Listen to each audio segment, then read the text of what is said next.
All right, let's bring in CNN military analyst and retired Army Major General James Spider Marks to talk more about this. So they don't know who is in charge. If there is someone in charge overall, they don't know. Is that odd? It's extremely odd, but when you look at the map, you kind of get a sense of it. What we're talking about is a thing called command and control. So who's in charge? And what you see here is essentially three separate fights that are going on. Now, that's no big deal other than they're extremely stretched. Their resources are spread very, very thin. The naval support, where do my long-range fires go? All of those assets belong to somebody who has to redirect those based on success. You want to reinforce success. It's not happening here. These are independent fights that are going on right now. So is there someone you think and we just don't know, or you think it seems like there is no one? Well, I would say, but I've had my own filter. My own filter is, of course, there's some big guy in charge. I mean, there's got to be. But when you look at that, it defies logic. And you go back to this question, is there command and control? Or did they just say, go get these targets in these specific areas because they didn't anticipate this level of resistance? They thought it was going to be an easier fight. And they probably went in cheap in terms of the command and control. That's a bad decision. If there's someone in charge, maybe they need to do a better job, right? As we're looking at this. Can we talk about the different dynamics between, say, a Kyiv and a Mariupol? Mariupol right now, encircled. They have not surrendered. They have defied Russian calls to surrender. And yet this is a very harrowing situation here. Is Kyiv different? Yeah, the difference is you just look at the geography. With Mariupol, obviously, you've got naval forces from the Russians that can control all of that. And there are limited access of retreat for the civilians. So the support activity, the military activity is to the attacker's advantage here. And that's why the Russians have enjoyed great success in Mariupol. It's also a much smaller objective.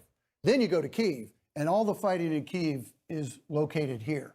So that's where the Russians are trying to bang away at the city. And over here in Kharkiv, they've had limited success. In fact, the Ukrainians, as we just said, have just taken that back. But you have all of this where Ukrainians can either depart or can provide reinforcement. That's the significant difference between both of these. Right now, we're watching the Russians increasingly use what's called dumb munitions versus smart munitions. Right. Tell us about this. Yeah, dumb munitions are what we call artillery and rockets. They're aimed in a general direction, certain azimuth, certain range, and they go hit what they hit. And we've seen an increase in terms of precision munitions, I think, for one reason. One, the Russians want to make sure that the world knows that they have this capability. With the hypersonics in particular, we don't have it. They do. Watch us. We just use this thing. But we're going to see an increase in terms of the dumb weapons because they don't have to waste the precision munitions to go after fixed targets.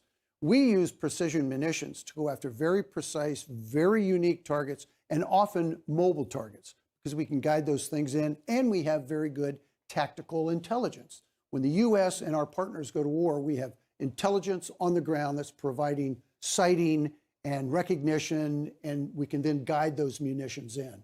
And we can do that against mobile targets. The Russians have demonstrated they have zero ability to do that. So they're just going to lob all these stupid weapon systems and hope they hit hospitals and hope they hit buildings. I mean, it's absolutely brutal. It's tragic. It's a war crime when you're going after those kind of targets. They don't have, it appears, people on the ground calling in coordinates. We've all seen movies, right? That's what someone's on the ground calling in coordinates. That would be a precision-guided munition. Exactly. You're marking a target. You're talking to some munition system, and you're saying, deliver on this specific 10-digit coordinate. That level of detail can go after that vehicle or that vehicle, and they may be 20 meters apart. It's that level of precision that we can achieve. The Russians are inept. They have demonstrated they cannot do that. So they resort to dumb weapon systems and brutal kind of carpet bombing type tactics. Yeah, we're seeing the effect of that in the areas clearly where there are only civilian targets, right? That's also what we're seeing. Sir, thank you so much for walking us through that. Appreciate it.